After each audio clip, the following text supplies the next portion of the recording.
మేము వెళ్లి ఆహ్వానించగానే పెద్ద మనసు చేసుకుని ముఖ్య అతిథులుగా పాల్గొంటున్న మహనీయులైన గౌరవనీయులైన డాక్టర్ వకులభరణం కృష్ణమోహన్ రావు గారికి వినమ్ర పూర్వకంగా నా కృతజ్ఞతలు తెలియజేస్తున్నాము.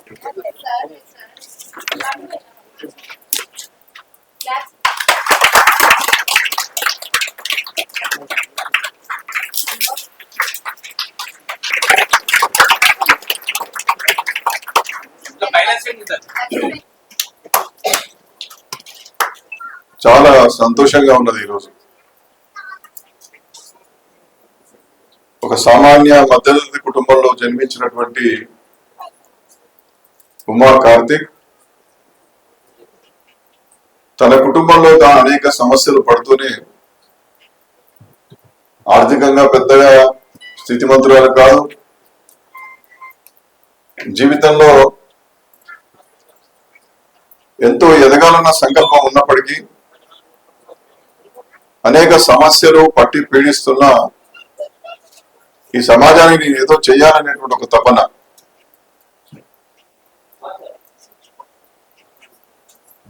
Marriages are made in heaven అంటారు.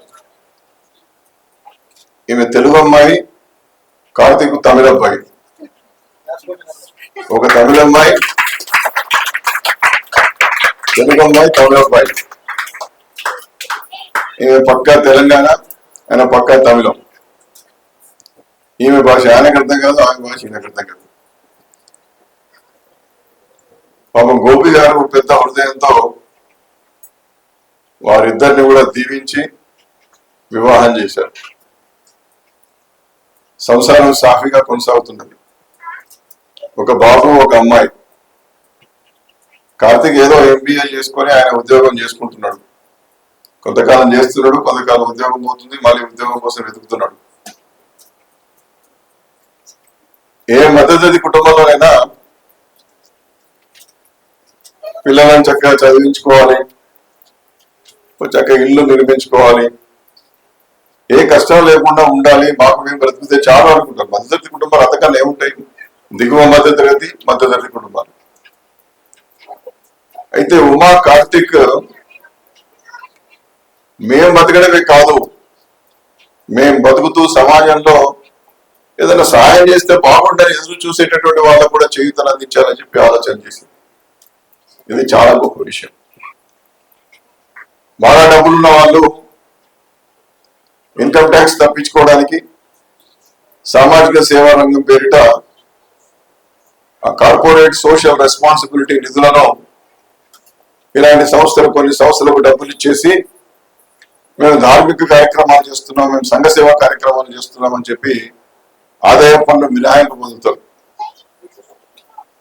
ఉమా కార్తిక్ దగ్గర అసలు డబ్బులే లేవు. ఆమె జీవితమే కష్టం. ఏదో గోపి గారు అప్పుడప్పుడు నా బిడ్డకి ఏమైనా సాయం చేస్తామని ఏమైనా సాయం చేస్తే ఆ ఉత్తమమైనటువంటి అత్త మామ మనోడు కార్తిక్ సహకారంతో అట్లా సంసారం నడుస్తున్నది. అలాంటి కుటుంబం నుంచి వచ్చినటువంటి బిడ్డ ఒంటరితనం అంటే ఎంత భయంకరమైందో గమనించింది. అన్నిటికన్నా ముఖ్యంగా ఒంటరి మహిళలు కలిసి ఉంటేనే మనకు కష్టంగా ఉంటది. తోడు లేకుండా, నీడ లేకుండా, ఆదరణ లేకుండా, డబ్బులు లేకుండా, ఇల్లు లేకుండా ఒక మహిళ ఈ సమాజంలో జీవించడం అంత ఆషామాషి విషయం కాదు. అలాంటి ఒంటరి మహిళలకు అండగా ఉండాలి. ఆర్జే ఇన్స్పిరేషన్ హ్యాండ్స్ పేరిట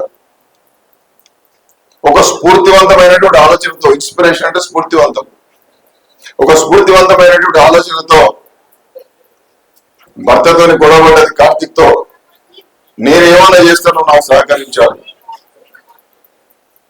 నేను ఈ సమాజంలో నా వంతు కర్తవ్యాన్ని నేను చేస్తా, డబ్బులను వాడు చేస్తే నేను ఇంతకుముందు చెప్పినట్టుగా ఆదాయ పన్ను ఎగవేతకు, డబ్బులున్నా లేకపోయినా, సహకరించినా సహకరించకపోయినా, సమాజంలో ఏలెత్తి చూపి ఏం పనిలేదా అని చెప్పి విమర్శించినా నేను ఎంతో కొంత ఈ సమాజం కోసం పనిచేస్తా అని చెప్పి ఉమా బయలుదేరింది. దాని వెనుక మీరు ఇంతమంది ఇక్కడికి రావడం అంటే మామూలు విషయం కాదు, ఇది చాలా గొప్ప విషయం. దయచేసి అందరూ గట్టిగా చెప్పండి కొట్టాలి, గట్టిగా. నిజంగా కూడా అమ్మ చాలా అద్భుతమైన పని చేస్తున్నాం, ఇది మామూలు విషయం కాదు. ఒక విద్యార్థి నాయకుడిగా వెనుకబడిన వర్గాలకు, పేద వర్గాలకు న్యాయం జరగాలని చెప్పి పోరాటం చేస్తూ అనేక మందిని ప్రభావితం చేసి బీసీ కమిషన్ సభ్యుడిగా ఇవాళ చైర్మన్ గా నేను ఎన్నికై వందలాది మంది పేదవాళ్లను ఆదుకునేటటువంటి సేవ చేసేటటువంటి అదృష్టం నాకు కలిగి ఉండవచ్చు. ఏ ఆదరణ లేకుండా, ఏ సహకారం లేకుండా, ఎవరి ప్రోత్సాహం లేకుండా, ఆర్థిక పరమైన వనరులు లేకుండా నేను సమాజానికి సేవ చేస్తాననేటువంటి ఉమ్మ యొక్క లక్ష్యం చాలా గొప్పది. మరొకసారి గట్టిగా చెప్పండి. సహకరిస్తున్నటువంటి కార్తీక్ తల్లిదండ్రులకు, ముఖ్యంగా జన్మనిచ్చినటువంటి గోపి గారికి నిజంగా కూడా నీ బిడ్డ చాలా గొప్పది అని చెప్తున్నాను. పుత్రోత్సాహం తండ్రికి అంటారు. పిల్లలు పుట్టినప్పుడు ఆనందం వేస్తుంది, కానీ వారు సమాజంలో ఎదుగుతూ గొప్పవాళ్ళుగా నిలబడ్డప్పుడు నీ బిడ్డ ఎంత గొప్పదయ్యా అని చెప్పి సమాజం అంటున్నప్పుడు ఆ తల్లిదండ్రులు పడేటటువంటి ఆనందానికి అవధులు ఉండవు. అలాంటి గొప్ప రోజు గోపి గారు మీకు రాబోతున్నదని చెప్పి నేను సవినయంగా మీకు చెప్పదలుచుకున్నాను. ఇవాళ ఒంటరి మహిళల కోసం ప్రత్యేకమైనటువంటి పెన్షన్ కార్యక్రమం, పింఛను కార్యక్రమం మన రాష్ట్రంలో అమల్లో ఉన్నది. అయితే ఆ పింఛనుతో కాకుండా ఆ మహిళ చాలా ఇబ్బందులు పడుతూ వాళ్ళ పిల్లలను చదివించుకోలేనటువంటి పరిస్థితి. అలాంటి సందర్భంలో ఆర్జే ఇన్స్పిరేషన్ హ్యాండ్స్ సంస్థ ద్వారా వాళ్ళకు ఫీజులు చెల్లించేటటువంటి ఒక గొప్ప ఆలోచనను ఉమా కార్తీక్ చేసి ముందుకు పోతున్నది. దీన్ని సమాజంలో ఉన్న అందరూ సహకరించాలని చెప్పి నేను మనం చేస్తా ఉన్నా. ఈ ప్రతిష్టాత్మకమైనటువంటి రవీంద్ర భారతిలో అనేకమైన కార్యక్రమాలు జరుగుతాయి, సాంస్కృతిక కార్యక్రమాలు జరుగుతాయి. ఇది సాంస్కృతిక కార్యక్రమం కాదు, సమాజాన్ని సమూలంగా సంస్కరించేటటువంటి కార్యక్రమం. ఆర్జతో ఎదురు చూస్తున్నటువంటి వాళ్ళకు ఆపన్న హస్తం అందించి ఆర్జే ఇన్స్పిరేషన్ యాక్ట్స్ మీ దగ్గర ఉన్నది, మీకు తోడుగా ఉన్నదని చెప్పేటటువంటి కార్యక్రమం అని చెప్పి ఈ సమాజంలో ఉన్నటువంటి అందరూ కూడా గమనించాలని చెప్పి మనం చేస్తూ, నా చేతుల మీదుగా ఇవాళ ఈ పరమ పవిత్రమైనటువంటి ఒక సామాజిక కార్యక్రమం, దానికి సంబంధించినటువంటి లోగోను ఆవిష్కరించేటటువంటి కార్యక్రమానికి నన్ను ఆహ్వానించి పాలు పంచుకునే అవకాశం కల్పించినటువంటి ఉమా కార్తీక్ హృదయపూర్వకంగా అభినందనలు తెలియజేస్తూ, రానున్నటువంటి రోజుల్లో తప్పనిసరిగా ఈ సంస్థను అన్ని రంగాల్లో బలోపేతం చేయడానికి లక్ష్యం గొప్పది, 10 మందిని ఆదుకోవాలనేటువంటి సంకల్పం.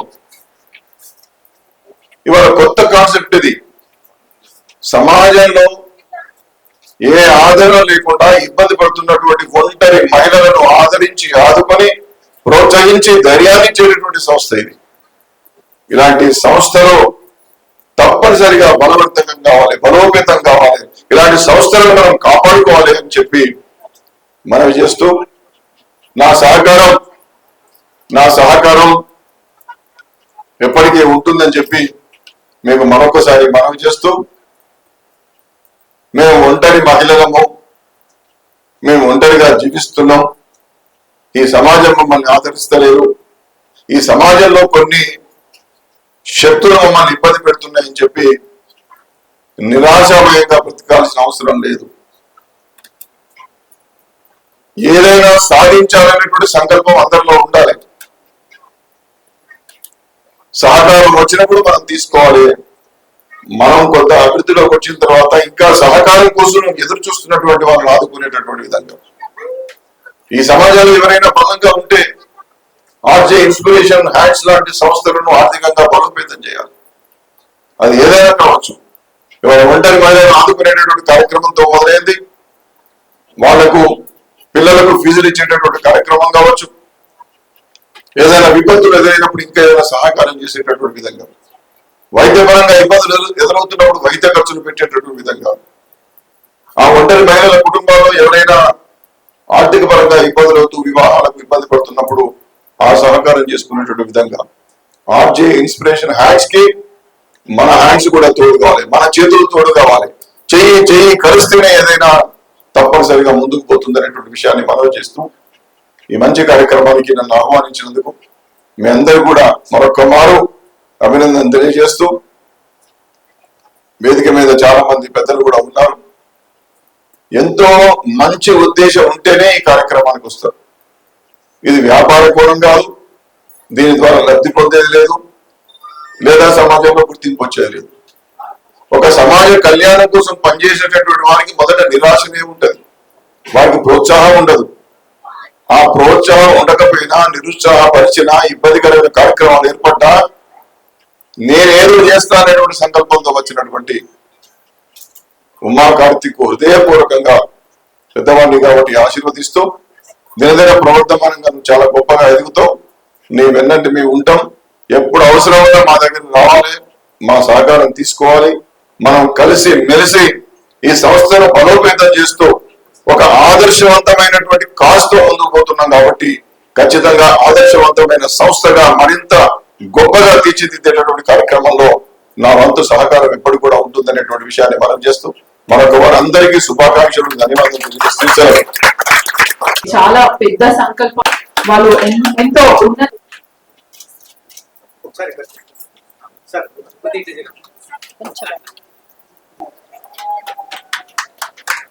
గోపి గారిని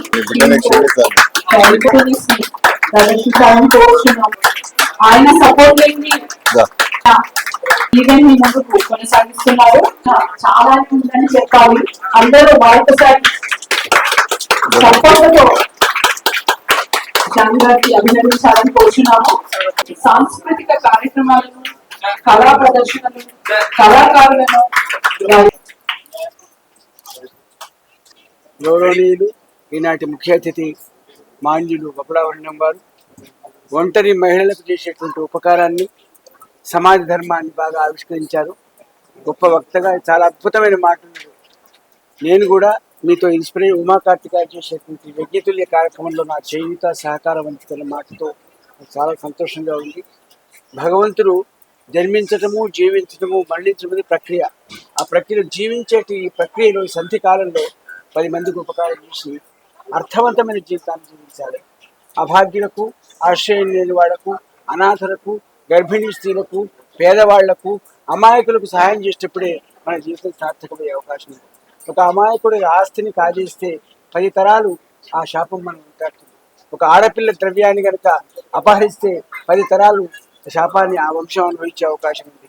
ఎక్కడైనా అబద్ధమాడి ఆస్తిని సేకరించినట్టయితే తాత్కాలికంగా ఆనందాన్ని కలిగించిన లాంగ్ రన్లో, దీర్ఘకాలంలో దాని యొక్క పరిణామం అనారోగ్య రూపంలో వెంటాడే అవకాశం ఉంది. కాబట్టి బతికిన నాయుడు స్వచ్ఛమైనటువంటి రాగద్వేష రహితమైన జీవితాన్ని జీవితం కోరుకుంటూ చిరంజీవి లక్ష్మీ సౌభాగ్యవతి సోదరి ఉమా కార్తీక్ చాలా మంది సహకారంతో ఇవాళ ఈ కార్యక్రమాన్ని రావటం, సకాలంలో బయలుదేరాయి. ట్రాఫిక్ వల్ల 1 అవర్ 10 మినిట్స్ ఉండిపోగలిగా. బకుళావరణం గారికి సైరన్ ఉంది కాబట్టి రాగలిగాడు. ఏమన్నా కాబట్టి సైరన్ మాస్టర్ ఆయన, కోర్టులోని మునగాడు బకుళావరణం, సైరన్ మాస్టర్ కూడా సరదాగా అంటున్నా. ఇవాళ చాలా సంతోషంగా ఉంది. 5 సంవత్సరాల నుంచి నేను బకుళావరణం గారు ఒక్కొక్క బాటలో నడుస్తున్నాం. బకుళావరణం గారు గొప్పతనం ఏంటంటే మంచి వక్తగా అంశాన్ని సుదీర్ఘకాలంగా వ్యక్తం చేసేటువంటి ఒక సౌజన్యమూర్తిగా మా అందరి అభిమానాన్ని పొంది క్రియాశీలక రాజకీయాల్లో మత్సలేని నాయకుడిగా ఉన్నట్టు బకుళావరణంగా అనిపిస్తూ ఇంత నీవేనా ఉమా కార్తీక్?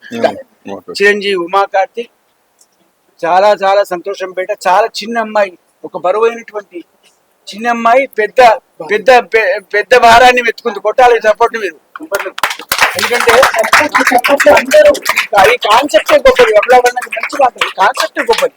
కాబట్టి ఇది ఒక రోజుతో ప్రారంభం, జనవరిలో ప్రారంభమై జూన్లో ఎంతగా అంతం కావద్దు. జనవరిలో తుది శ్వాస వరకు చిరంజీవి మా ఉమా కార్తీక్ని అభినందిస్తూ ఆశీర్వదిస్తూ కార్యక్రమానికి ముఖ్య అతిథిగా వచ్చి గౌరవనీయులు పెద్దలు బకుళావరణం గారికి శుభాన్ని కలిగవలసిందే. వయసులో పెద్దవాడికి ఆశీర్వదిస్తూ ఆస్తుపాస్తులు లేవు, ఎలాంటి సొంత ఇల్లు లేదు. వాళ్ళు ఏమైనా ఉద్యోగం చేయాలన్నా ఎక్కడైనా స్టడీస్ అడుగుతారు, వాళ్ళు ఏం చదువుకున్నారు అనేసి. ఇప్పుడు ఒక్కొక్కరికి 2 పిల్లలు 3 పిల్లలు, మరి వాళ్ళకి తను ఎలా ముందుకెళ్తుంది? ఆ కాన్సెప్ట్ తో నేను కొన్ని చూసాను లైవ్ గా. నాకు నా నెంబర్ ఆటోమేటిక్ స్ప్రెడ్ అయిపోతుంది. నేను లాక్డౌన్ ఉన్నప్పుడు చాలా మందికి మ్యారేజెస్ కానీ హెల్త్ ఇష్యూస్ ఏమైనా ఉంటే అలా హెల్ప్ చేశాను. కానీ ఒక్క దగ్గర నేను వెళ్ళినప్పుడు హస్బెండ్ చనిపోయాక ఆ మహిళ వచ్చేసి పిల్లల్ని పట్టుకొని ఒంటరిగా ఉండి ఏడవడం నేను లైవ్ గా చూసాను. అది అప్పుడు ఎవరు రిలేటివ్స్ కూడా దగ్గరికి వచ్చి తనని ఓదార్చలేదు. అంటే వాళ్ళ పనిలో వాళ్ళు ఉన్నారు. నేను ఎవరిని తప్పు పట్టట్లేదు. నాకు ఇన్స్పిరేషన్ అయింది అక్కడ. అంటే ఎంతో మందికి మనం హెల్ప్ చేస్తున్నాము, ఒక మహిళకి ఎందుకు మనం చేయొద్దు? వాళ్ళ పిల్లలకి చదువుకి చేస్తే చదువు కన్నా మించింది ఏం లేదు. మనము డబ్బులు ఇస్తే వేరే ఖర్చులు అవుతాయి. ఒక ఫుడ్ పెట్టినా మనకి ఒక రోజు 2 రోజులు వాళ్ళు గుర్తుపెట్టుకుంటారు. కానీ చదువుని ఇస్తే అంతకు మించింది ఏమి లేదు. అందుకనే నేను డిసైడ్ అయిపోయి అప్పటి నుంచి నేను దాదాపు 1 year పైనే అవుతుంది.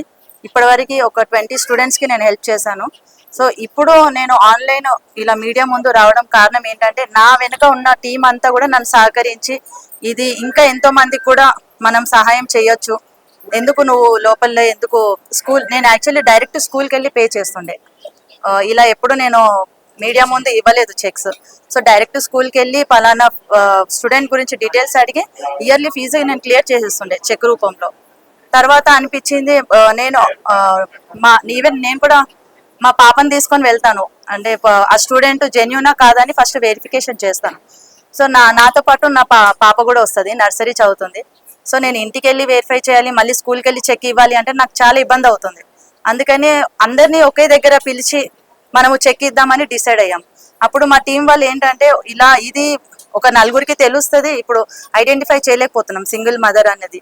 ఇప్పుడు ఏజ్ వాళ్ళని మనం ఐడెంటిఫై చేయొచ్చు, అనాథ పిల్లల్ని అనాథాశ్రమంలో ఉంటుంది. కానీ ఒంటరి మహిళ అన్నది తను ఎవ్వరికి చెప్పుకోలేక ఒక చిన్న ఇంట్లో ఉంటూ ఏదో చిన్న ఉద్యోగం చేసుకుంటూ పిల్లల్ని చదివించుకుంటూ తన బాధ దిగమింగుకొని ఉంటుంది. సో వాళ్ళని రెఫరెన్స్ ద్వారా నాకు నెంబర్స్ వస్తాయి అంతే. సో నేను వెరిఫై చేసేటప్పుడు కూడా లైవ్ గా చూస్తున్నాను, ఇండ్లలో ఎలుకలు తిరగడము, వర్షం వస్తుంటే నేను లైవ్ గా నేను వెరిఫికేషన్ వెళ్ళినప్పుడు అలా వర్షం పడుతుంది.